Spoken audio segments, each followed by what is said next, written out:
2001년 11월 18일 영국 노스 요크셔의 어느 한 숲을 속, 노스 요크셔 카운티 직원은 길가 부근을 순찰하다 숲을 속의 가지들 사이로 감춰져 있던 한 여행용 가방을 발견한다.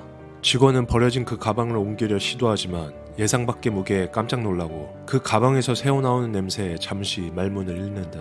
그리고 그 가방을 열어 속을 확인하는 순간 그 안에 들어있는 항구의 시신과 눈이 마주친다.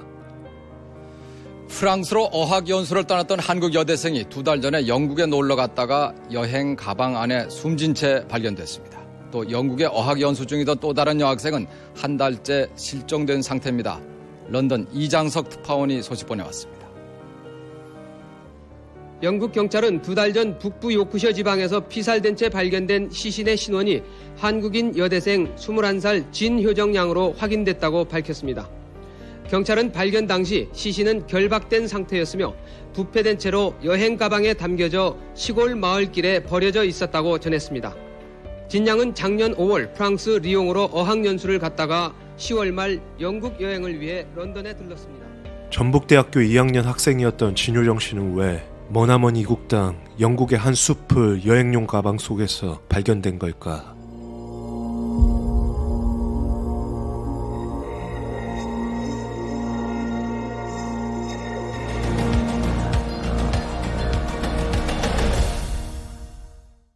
안녕하세요. 충실파의 UPD입니다. 이번 사건의 피해자들은 매우 특이하게 살해당했습니다. 멀쩡히 한국에서 나고 자란 피해자들이 어째서 머나먼 영국 땅에서 살해당했는지, 그들을 이렇게 만든 사람이 누구인지, 이 사건의 진범에 대한 내용이 공개되는 영상 후반부 UPD의 비하인드 스토리까지 끝까지 시청 부탁드리겠습니다. 저는 이 사건의 신뢰성을 위해 당시 KBS 런던 특파원 출신 이동식 기자의 이 사건에 대한 회고록과 당시 MBC 런던 특파원 출신 이장석 기자의 취재 내용, 런던 선데이 타임스의 2003년 3월 26일 보도 내용을 참고 분석하였습니다. 마지막으로 지난 사건 파일에서 소중한 후원을 해주신 많은 구독자 여러분, 덕분에 이번 한 주도 다음 컨텐츠를 제작할 수 있게 되었습니다. 다시 한번 너무나 감사드립니다.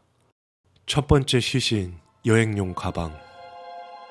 2003년 11월 18일 영국 노스 요크셔의 한 숲을 속에서 발견된 여행용 가방을 조사하기 시작한 영국 경찰은 그 가방에 달려있는 지퍼, 주머니 부근, 가방 겉에 묻어있었던 파란 페인트 흔적을 취합해 과학수사에 돌입합니다. 그리고 당시 가방이 발견된 부근에서 어느 한 목격자가 나타나는데, 그 사람은 경찰이 가방을 발견하기 11월 18일로부터 약 2주 전인 11월 2일 늦은 저녁 시간에 이 길을 차로 지나가는데 어느 한 백인의 짧은 머리를 한 남성이 경찰이 발견한 여행용 가방을 버리고 가는 것을 목격했다며, 워낙 늦은 밤이었기에 백인인지는 확실치는 않았지만 그 가방은 확실하다며 신고 전화를 합니다. 그리고 이 제보 전화에 대한 내용은 경찰의 검시 이후 사실인 것으로 밝혀지죠. 이 가방에서 발견된 시신을 부검을 본 결과 가방이 발견되기 약 3-4주 전부터 유기된 그 장소에 있었다는 것을 알아내고, 오래 유기되었기에 시신의 많은 부분은 부패되어 있었죠. 이 시신은 여성이었고 두 손목이 덕테이프로 묶여져 있었으며 브라만 빼고 완전히 나체 상태였습니다. 그리고 무엇보다 시신의 얼굴 전체를 매우 기이한 문양의 디자인이 새겨져 있었던 덕테이프로 칭칭 감아 있었죠. 마치 방한모를 씌운 듯이 눈 부위만 빼고 모두 테이프가 감겨져 있었습니다. 이 테이프의 디자인은 영국 런던의 유명한 아티스트인 길버트 앤 조지의 작품이었고, 전세계 851개만 판매된 한정판 예술작품이자 실제 테이프였던 것이었죠. 영국 경찰은 851개 모두 판매자들에 대한 정보를 추적하기 시작하지만 결론에는 혐의점이 뚜렷한 사람을 찾지는 못합니다. 그리고 시신의 많은 부패가 진행된 탓이었는지 사망 당시의 상태였는지는 모르겠지만 눈 주위에 안구가 돌출되어 있는 상태였죠. 하지만 머리 부분의 두개골이라던가 치아 형태들은 어느 정도 남아있었고, 이런 정보들로 다시 수사를 하기 시작합니다. 시신 부검을 시작한 지 약 2-3주 만에 이 여성의 사인은 질식사로 밝혀집니다. 조심스럽게 영국 검시관은 이 여성의 얼굴에 감겨있던 테이프로 인해 질식사했을 가능성이 높다고 판단합니다. 여성은 살아있을 때 테이프가 감겨졌고 이로 인해 질식했다는 추론이었죠. 에어웨이 obstruction이라 해가지고 상층 기도했었죠. 그러니까 목을 조르는 흔적은 없지만 하여간 어떤 방식으로든 질식을 해서 이제 죽었다고. 그리고 시신의 위장, 치아 기록, 손톱 매니큐어, 시신의 혈흔 정보들, 시신에 감겨있던 덕테이프에서 범인으로 보이는 DNA와 피해자의 것으로 보이는 DNA 모두 채취, 피해자의 DNA 데이터를 만들고 보존합니다. 하지만 이상하게도 런던 안에 이 DNA와 매칭되는 사람은 한 사람도 없었죠. 그리고 시신에는 아무런 성폭행의 흔적이 없었고 약물에 대한 흔적도 나오지 않았습니다. 또다시 며칠이 지나고 영국 경찰은 유명한 병리학자를 불러 이 시신의 얼굴뼈에 대한 감식을 부탁했고, 결국 이 시신은 바로 동아시아계의 여성으로 15세에서 25세 사이라는 것을 밝혀냅니다. 그리고 그 여행 가방의 제조사도 알아내는데 이 여행 가방의 제조사가 대한민국 그리고 서울에 있는 것을 알아냅니다. 그 후 런던 경찰은 근처 리즈 대학에서 유학을 하고 있었던 한국 경찰 한 씨에게 공조를 부탁하고, 한 씨는 그 당시 한국 내 유학생들이 가장 많이 찾는 사이트 달팽이집에 들어가 영국에서 실종된 여학생이 있는지 검색합니다. 그리고 어느 한 실종된 학생의 친오빠라고 주장하는 사람의 글을 보게 되는데, 그 글을 읽고 영국 경찰이 제공해 주었던 시신의 정보와 매우 유사하다고 판단되어 한 씨는 이 정보를 바로 영국 경찰에 보고하게 됩니다. 그리고 영국 경찰은 그 실종된 여학생의 친오빠에게 연락해 그 실종된 동생에 대한 치과 기록과 그녀의 DNA 기록을 넘겨받게 되고 DNA 매칭 절차에 들어갑니다. 그리고 며칠 후 영국 노스 요크셔에서 발견된 시신의 기록은 그 실종된 동생의 DNA 기록과 정확히 매칭됩니다. 피해자 1. 진효정. 사건 당시 21세였던 진효정 씨는 전라도 전주에서 태어나 자라고 전북대학교 불문과 2학년 학생이었습니다. 그녀의 성격은 항상 밝고 활달했으며 주변에 친구가 아주 많고 부침성이 좋았던 여대생이었죠. 그녀의 꿈은 추후 유명한 프랑스어 동시통역사가 되는 것이었고, 이 꿈을 이루기 위해 프랑스 리옹에 위치한 사설어학원에 입학해 어학연수 중이었습니다. 그녀는 그렇게 프랑스에서 공부를 하던 중 홀로 영국 여행을 떠났고 2001년 10월 22일 영국 런던에 도착해 한인 대학생들이 많이 묵었던 런던 홀번에 위치한 한인 민박집을 찾게 됩니다. 그곳에서 그녀는 5박 6일을 묵고 28일날 다시 프랑스로 돌아가는 예정이었죠. 하지만 그녀는 10월 26일 가족과의 통화를 끝으로 다음날 27일부터 소리 소문 없이 실종됩니다. 모 대학 불문학과 2학년이던 진효정 씨는 동시통역사가 꿈이었습니다. 지난해 5월 프랑스 리옹에 와서 6개월짜리 어학과정에 등록했습니다. 기숙사에서 살았던 진 씨는 저녁 외출도 삼가한 채 불어 공부에만 전념한 것으로 알려졌습니다. 오기 전부터 이미 거기에 따른 준비를 많이 했던 것 같아요.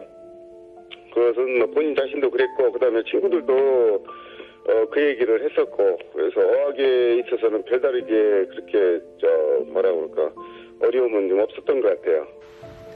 지금 단기 어학 연수를 위해 프랑스에 와 있는 학생은 2,000명가량으로 파악되고 있습니다.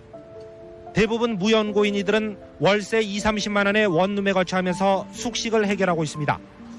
비자 없이 오는 경우가 많은 데다가 대사관에도 연락을 취하지 않아 실태 파악이 어렵습니다. 진효정 씨의 가족들은 약 10일 동안 아무런 연락이 없던 딸이 이상해서 프랑스 리옹에서 같이 지냈던 다른 친구에게 그녀의 신상을 물어보지만 그녀는 영국으로 여행을 간 뒤 그 후로는 돌아오지 않았다고 듣게 됩니다. 그리고 진효정 씨의 친오빠는 한국 내 유학생들이 친분을 교류하는 사이트에 들어가 그녀의 실종 소식을 올려 도움을 요청합니다. 그리고 다시 약 20일 후인 11월 28일쯤 영국 경찰로부터 노스 요크셔 여행 가방에서 발견된 시신이 그렇게 찾던 진효정 씨 같다는 연락을 받게 된 것이었죠. 영국 경찰은 즉시 진효정 씨의 마지막 행적을 알고 있을 것이라 생각했던 그 한인 민박집 사장에게 연락합니다. 영국에서 숨진 채 발견된 진효정 씨의 전주시 아파트입니다. 그동안 살아있을 것이라는 기대를 버리지 않았던 가족들은 갑작스런 충격 때문인지 외부와의 접촉도 거절했습니다. 그런 거 읽을 때 이제 나중에 지금 가세요. 가족들은 진양의 시신을 수습하기 위해 출국을 준비하고 있는 것으로 알려졌습니다. 진양의 친구들도 평소 활달했던 친구의 갑작스런 죽음을 믿지 못하는 표정입니다. 과일도 열심히 하고 회화에도 관심을 가지고 가기 전에도 불어 공부랑 영어도 열심히 했다고 하더라고요. 그래서 한인 민박집 사장 김규수. 영국 경찰은 진효정 씨가 묵었던 민박집 사장인 김규수에게 연락하는데 그는 마침 영국 런던에 있지 않았고 홀로 캐나다로 여행을 왔다며 지금 영국에 체류하고 있지 않다고 연락이 옵니다. 그렇기에 경찰은 그와의 전화통화로 그의 손님이었던 진효정 씨에 대한 여러 가지를 묻습니다. 김 씨는 약 5일 동안 자신의 민박집의 손님이었던 진효정이 매우 상냥하고 착한 학생이었고 자신을 오빠 하며 여러 가지 물어보며 매우 잘 따랐다고 진술합니다. 그리고 아무렇지 않게 자신이 10월 27일 프랑스로 돌아가는 영국 런던의 기차역까지 자신의 차로 데려다 주었다고 진술하였고 기차역 입구까지의 기억이 자신에게는 진효정 씨와의 마지막이라고 진술합니다. 물증이 없었던 영국 경찰은 그의 말을 믿을 수밖에 없던 상태. 경찰은 영장을 받아 그녀의 마지막 목격 장소였던 김규수 씨의 2개의 한인 민박집 중 2번째 집이었던 홀번에 위치한 아파트를 수색합니다. 그러던 중 그 아파트 한 게스트룸 벽면에 칠해져 있었던 페인트 성분이 바로 노스 요크셔에서 발견된 여행 가방에 묻어 있었던 파란 페인트 성분과 서로 일치하다는 결론이 나오게 되죠. 그리고 역시 진유정 씨의 혈액 성분과 같은 혈액이 그 집 카페트에도 묻어 있는 것을 확인합니다. 이 확실한 혈흔 샘플에 대한 증거를 가지고 영국 경찰은 2001년 12월 초부터 한인 민박집 사장 김규수를 이 사건의 유력한 용의자로 지목합니다. 그리고 대대적으로 영국 런던의 언론과 지역 커뮤니티에 홀로 캐나다로 여행을 떠났던 김규수를 지명 수배합니다. 이 소식을 들은 김규수의 지인이었던 영국 교포 지미 킴 씨가 김규수에게 전화해 지금 런던이 난리가 났으니 빨리 영국으로 들어와 수사에 협조하라고 말합니다.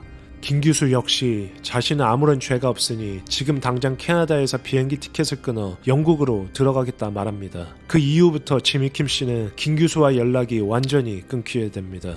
김규수가 전화를 받지 않았고 영국으로 들어오겠다던 그의 행방이 묘연해진 것이었죠. 이제 12월 말까지 안 돌아오면 자기가 영국으로 돌아오겠다. 그래서 왜 그러냐, 빨리 지금 급하다. 그랬는데 저보고 이제 며칠 후에 연락을 하겠다 그랬는데 그 후에 연락이 없는 거예요. 그리고 영국 경찰은 민박집 사장 김규수에 대해 더 알아보던 중 그가 영국에서 민박집을 할 당시 약 2만 파운드의 빚이 있었고 따라서 경찰은 그가 경제적인 이유로 그녀를 살해했을 수도 있을 것이라 판단합니다. 아니나 다를까 피해자 진효정 씨의 은행 계좌를 조회해본 결과 그녀에게는 한국 계좌와 프랑스 리용 계좌 총 2계좌를 가지고 있었는데 그중 한국 계좌에 있던 모든 돈들이 런던에 있는 한 은행에서 누군가에 의해 모두 인출한 사실이 밝혀집니다. 그리고 프랑스 리용 계좌에 있던 돈 역시 김규수가 추후 진유정 씨의 프랑스 카드를 자신의 민박집의 또 다른 손님인 한 어린 여학생에게 심부름값을 줄 테니 815가 이 카드에 있는 돈을 인출해달라 부탁했다는 정황을 확인합니다. 그 여학생이 직접 영국 경찰로 연락해 이 사실들을 모두 말해준 것이었죠. 그리고 그 여학생은 김규수가 건네준 카드로 돈을 모두 인출해서 그에게 직접 건네주었다는 진술까지 확보합니다. 한마디로 김규수의 혐의 입증은 어느 정도 완료된 상태였던 것이었죠. 그리고 김규수를 용의자로 지목하고 약 한 달 후인 2002년 1월 17일 그의 이메일 접속 IP 주소를 계속해서 트래킹하고 있었던 영국 경찰은 그가 런던 옥스포드 스트릿에 위치한 한 PC방에 숨어 있다는 것을 알게 되고 바로 출동해 그를 체포합니다. 그가 검거된 후 경찰을 향한 김규수의 주장은 한결같았습니다. 자신이 이 사건과 무관하며 진효정 씨에게 민박집을 제공, 마지막에는 기차역으로 데려다준 죄밖에 없다는 것이었죠. 하지만 그가 구금되고 약 일주일 후 진효정 씨의 얼굴을 감싸던 그 덕테이프에서 발견된 DNA들 중 하나에서 김규수의 DNA가 하나 발견됩니다. 사실 그 테이프는 김규수가 그 당시 사귀던 일본인 여자친구가 구매한 것으로 밝혀지는데 추후 일본인 여자친구의 진술로는 자신이 일본에 잠시 갔다 온 사이에 자신의 집에 있었던 이 테이프가 갑자기 많이 사용되어져 달아있는 것을 보고 남자친구였던 김규수가 혹시 이렇게나 많이 다 쓴 것은 아닌지 의아해했다고 합니다. 아무튼 이로써 그가 진술한 모든 주장은 허위로 밝혀지게 된 것이었죠. 경찰은 2001년 10월 26일까지는 진유정 씨가 가족과 통화를 했었기에 살아있던 것으로 보았고 그 다음날인 10월 27일 김규수에게 살해당한 것으로 추정합니다.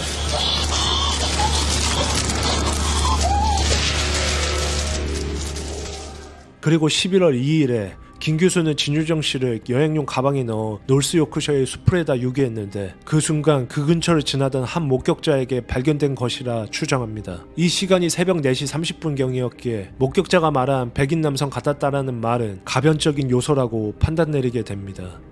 하지만 충격적이게도 경찰은 여기서 김규수에 대한 모든 조사를 종결하지 않습니다. 왜냐하면 그의 피해자가 진유정 씨 외에 한 명이 더 있을 것이라 확신했기 때문이었죠.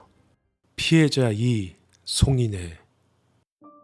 김규수가 체포되어서 구금된 지 약 2달 후인 2002년 3월 15일 김규수의 2개의 민박집 중 첫 번째 집이었던 런던 포플러에 위치한 아파트에서 항구의 시신이 발견됩니다. 사실 그의 한인 민박집들은 모두 어느 한 건물주에게 렌트한 월세 아파트들이었는데 포플러에 위치한 민박집 역시 김규수의 소유는 아니었죠. 그렇게 김규수가 경찰에 체포되고 건물주는 그의 임차인 신분을 박탈시키고 다시 자신이 직접 내부 공사를 하게 됩니다. 이 와중 건물주는 백왕공을 불러 화장실 작업을 시키게 되는데 백왕공이 화장실 하수구를 작업하는 도중 하수구 쪽에 엄청난 양의 청파리가 꼬여있는 것을 확인합니다. 그리고 역시 그 하수구 속에서 너무나 이상하고 역한 냄새가 나는 것도 확인하게 되죠. 이 모든 상황이 너무 수상했던 백왕공은 바로 집주인과 경찰에 신고합니다. 그리고 경찰들이 출동해 민박집 입구에 들어서자마자 바로 옆에 위치해 있었던 조그마한 벽장 안에서 항구의 시신을 발견하게 된 것이었죠.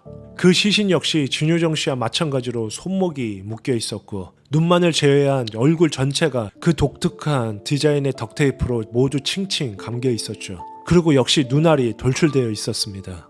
경찰의 검시 결과 그 시신은 그 벽장 속에서 약 3개월 동안 방치되어 있었음을 확인합니다. 사실 이미 경찰은 진효정 씨의 사건을 취재하던 도중 김규수의 민박집에서 실종된 다른 한 명의 여학생이 또 있음을 확인해 놓은 상태였습니다.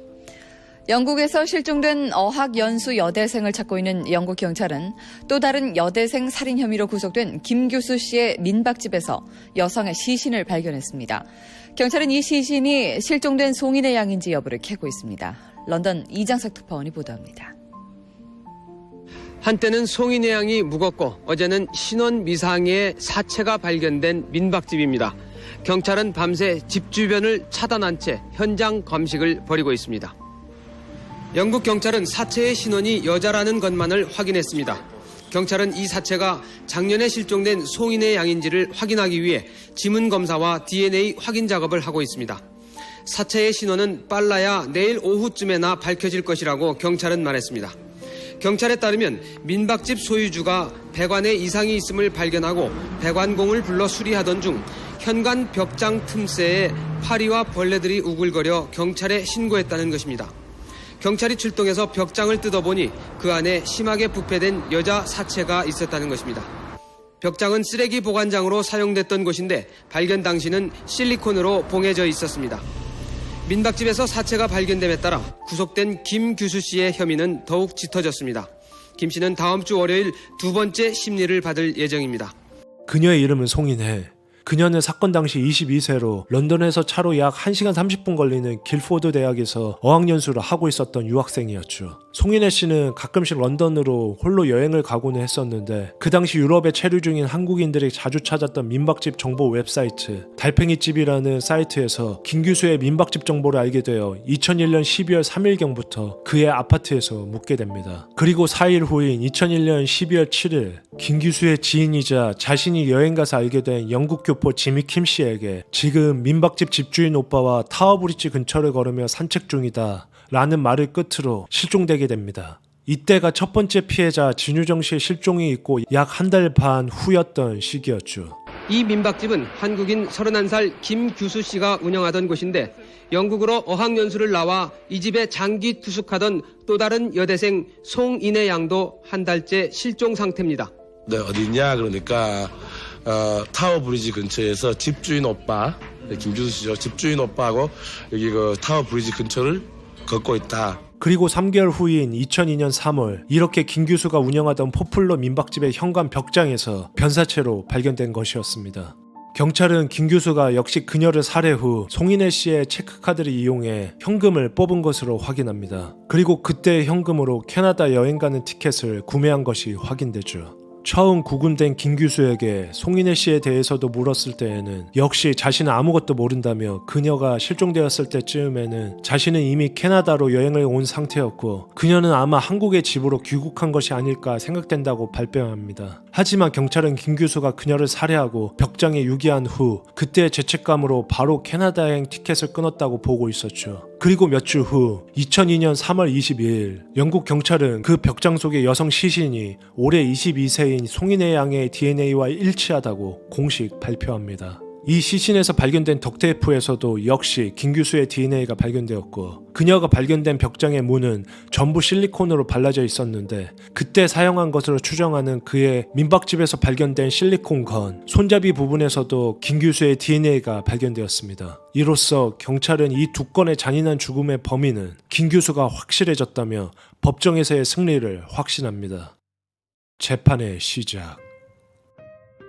런던 중앙형사법원에서의 재판이 시작되기 직전까지도 자신의 범행 일체를 부인했던 김 교수는 재판이 시작되고 첫 번째 그리고 두 번째 공판 때 검찰 쪽에서 제시되었던 여러 증거들에 의해 할 수 없이 변호사와의 상의 끝에 자신의 살인 혐의를 인정합니다. 하지만 1급 계획살인이 아닌 2급 우발적 과실치사를 주장하죠. 그리고 대부분 김 교수는 묵비권으로 일관합니다. 별다른 자기 방어권에 대한 권리를 내세우지 않고 재판 대부분은 머리를 숙이고 있었다고 하죠. 그리고 검찰은 김 교수의 어리석고 악랄한 살인에 대해 비난하는데 그는 피해자 진유정 씨와 송인혜 씨의 계좌에서 인출한 돈이 총 3,000에서 4,000파운드의 돈밖에 안 되었었는데 당시 그의 빚은 아까 전에도 언급되었다시피 약 2만 파운드의 빚이 있었기에 돈만을 목적으로 하기에는 너무 적은 돈이었다며 이 돈들 때문에 이렇게 두 건의 살인을 저지른 것이 믿기지 않는다며 재판장에 그를 엄벌에 처할 것을 요구합니다. 이어서 김 교수는 사람이 테이프에 칭칭 감겨서 서서히 죽어가는 것을 보고 행복감에 희열을 느끼는 변태적 성향의 가학적 살인마라며 그를 또다시 비난합니다. 그리고 마침내 2003년 3월 23일 김 교수는 진효정과 송인혜를 살해한 두 건의 살인 혐의에 대해 모두 유죄를 받습니다. 하지만 고의성이 입증이 안 되었기에 2급 살인 혐의만이 인정이 되죠. 그리고 약 15년형을 받아야만 가석방 기회가 주어지는 무기징역을 받고 현재까지 복역 중이라고 합니다. UPD의 비하인드 스토리. 이제 저는 앞서서 소개된 사건의 비하인드, 김 교수가 즉 어떤 인물이었는지, 피해자 가족들이 그 당시 얼마나 절박했었는지 그 당시 KBS 런던 특파원의 회고록을 발췌해 알려드리려고 합니다. 첫 번째, 김 교수는 어떤 사람이었을까요? 제가 처음 이 사건에 대해 조사하기 시작했을 때부터 김 교수라는 인물은 런던 내에서는 매우 평판이 좋은 인물이었다는 사실이었습니다. 그는 한국에서 온 젊은 유학생들을 상대로 저렴하게 숙소를 제공하는 한인 민박집의 사장이었는데 사실 그는 영국 내에서 불법 체류자 신분이었고 빚을 내서 한인 민박집을 운영 중이었던 것이었죠. 본 영상에서도 나왔듯이 총 2곳을 운영 중이었는데 한 곳은 진유정 씨가 살해당한 런던 홀번에 또 한 곳은 송인혜 씨가 살해당한 포플라에 위치해 있었습니다. 그 당시에는 에어비앤비 같은 가성비 좋은 숙소를 찾기 힘들었기에 돈이 없었던 한인 유학생들에게 저렴하고 같은 한인이 운영하고 있었던 이런 한인 민박집들은 타국에서 매우 고맙고 반가운 존재였던 것으로 여기던 시대였죠. 이런 점들을 악용한 김 교수는 그럼 영국에 언제 오게 된 것일까요? 그는 사건이 일어나기 약 2년 전인 2000년 초에 영국으로 어학연수로 온 사람이었고 사실 그는 어학연수보다는 많은 돈을 벌러 온 목적이 컸었던 사람이었죠. 그래서 빚을 끌어다 2곳의 렌트 장소를 마련했고 그 렌트를 다시 렌트해주는 서브렌트 형식의 숙박 장사를 하고 있었던 것이었죠. 그리고 자신의 민박집을 찾는 한인 유학생들에게는 자신을 금속공예를 공부하는 대학원생으로 소개했다고 합니다. 하지만 사실 그는 한국에서 주철을 주로 만지는 생산직 노동자였죠. 김 교수는 1972년생으로 그의 나이 2살일 때 친모가 돌아가시고 어릴 적부터 친부의 물리적 학대 속에서 자랍니다. 그리고 중학교를 졸업한 뒤 고등학교를 진학하지 않고 집 근처 공장에 바로 취직해 곡장 사회로 뛰어들게 되죠. 그리고 안산 시화공단에서 생산직 직원으로 오랫동안 근무하다 20살 중반에 한 여성을 만나 결혼하게 되죠. 하지만 그의 나이 27일 때 2-3년의 결혼 생활을 정리하고 바로 이혼하게 됩니다. 자세히 말하자면 이혼을 당하게 되는 것이었는데 그 이유는 조금 이따 알려드리죠. 그렇게 이혼을 하고 1년 후인 2000년 9월 2일 그의 나이 28일 때 자신이 번 돈 전부를 들고 그렇게 영국 런던으로 넘어오게 된 것이었습니다. 사실 런던에서의 재판 당시 그에게 불리하게 작용한 조금은 충격적인 사실이 하나 있었는데 그에게는 한국에서 총 3건의 전과 기록이 있었다는 점이었죠. 그는 1987년 3월 30일에 일어났던 폭력 행위의 전과, 1999년 5월 17일은 아내를 강금 폭행한 전과, 마지막 2000년 8월 19일에는 아내에게 또다시 상해를 입힌 전과 기록이 있음이 밝혀집니다. 이런 처벌을 받음에 따라 그는 와이프에게 이혼을 당하게 된 것이었죠.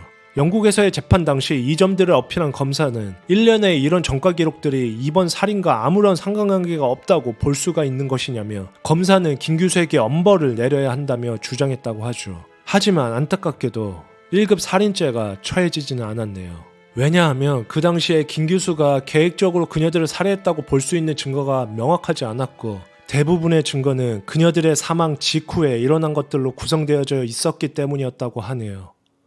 그러면 이제는 이 두 피해자의 부모 중 특히 벽장에서 발견된 송인혜 씨 부모님의 처절한 아픔에 대해서 이야기해보려 합니다. 사실 송인혜 씨의 부모는 약 한 달 동안 연락이 두절되어 있었던 딸을 찾기 위해 2002년 1월 초쯤 영국 교포이자 송인혜 씨의 지인이었던 지미킴 씨의 도움을 받아 영국 런던에 왔었다고 합니다. 그녀의 시신이 발견되기 2달 전이었고 김 교수가 체포되기도 이전이었죠. 그 부모님들은 런던과 그녀가 다니던 대학교로 찾아가 그녀의 흔적을 샅샅이 찾아다녔지만 별다른 소득이 없어 그저 근처 성당에 간 매일 새벽 기도를 올렸다고 합니다. 그만큼이나 너무 절실하셨던 것이었죠. 사실 그녀의 부모님들은 매우 세련되고 교양이 넘치셨던 분들이었고 동시에 매우 겸손하신 분들이었다고 합니다. 딸에 대한 사랑이 매우 넘치는 동시에 자신들이 딸에 대한 조사를 하는 도중에도 교민들에게 민폐를 끼치는 것은 아닌지라는 걱정까지 하셨던 분들이었다고 하네요. 진 씨와 같은 민박집에 묵었다 실종된 것으로 알려진 송인혜 씨의 가족들은 무사히 살아있기만을 빌고 있습니다. 송 씨는 이미 한 차례 어학연수를 마쳤지만 공부를 더 하겠다며 영국으로 2번째 연수길에 올랐었습니다. 살아서 돌아오면은 우리는 만족하고 다른 사람이 더 이상의 다른 사람 피해가 없었으면 좋겠습니다. 취업난 속에 영어 하나라도 확실히 배우겠다며 혼자 어학연수에 나섰던 학생들의 사고 소식은 모두에게 충격으로 전해졌습니다. MBC 뉴스 최영문입니다. 그리고 종국에는 지미킴 씨와 함께 런던의 유명한 심령술사까지 찾아가 딸의 위치를 좀 파악해달라고 부탁하였고 그 심령술사가 말해준 몇몇의 도시들로 찾아가 무작정 거리에서 딸을 찾기 시작하셨다고 합니다. 그곳의 주민들과 특히 택시운전사들에게 직접 발품을 팔아 탐문조사를 하고 다니셨다고 하는데 참 눈물나는 이야기입니다. 결국 몇 주 후 별다른 소득을 얻지 못하고 송인혜 씨의 부모님들은 한국으로 돌아갑니다. 그리고 약 한 달 반 후에 딸에 대한 소식을 언론과 영국 대사관을 통해 전해 듣게 되었던 것이었죠. 약 21년이 지난 지금까지 복역 중이라는 가학적인 살인마 김 교수. 혹시 추후 그의 가석방이 허가돼 감옥에서 풀려나는 그날이 올까요? 부디 그가 매일매일 죄책감에 시달리며 그의 생애 끝까지 런던 감옥 안에서 지내기를 간절히 바랍니다. 또한 그의 2명의 피해자, 짧은 인생을 살다 간 진효정 씨와 송인혜 씨의 명복을 빕니다. 다음 사건 파일이 궁금하시다면 구독, 좋아요, 알림 설정 부탁드리겠습니다.